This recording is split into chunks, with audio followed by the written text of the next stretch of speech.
maintenant, dans cette imagination-là, si je vous dis que, alors, je suis assise quelque part à Pretoria, en Afrique du Sud, et que je vois un éléphant rose qui passe. Donc là, vous commencez en même temps à imaginer cette scène avec moi. Et je vous dis que cet éléphant rose, en fait, il parle.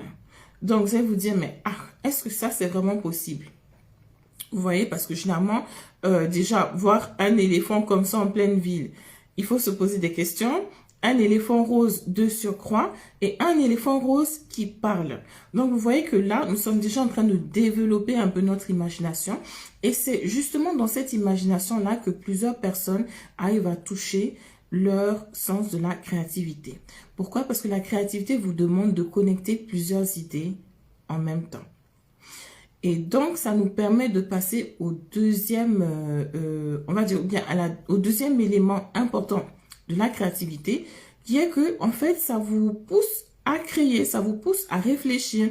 Et donc, en soi, ça devient un procédé, en fait, technique.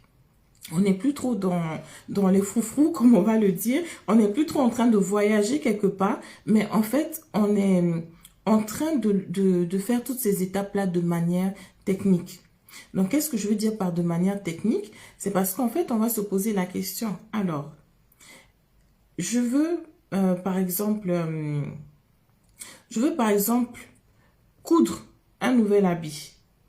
Je veux acheter une nouvelle imprimante, mais je veux que cette imprimante puisse me faire du 3D parce que je dois faire A, B, C et D.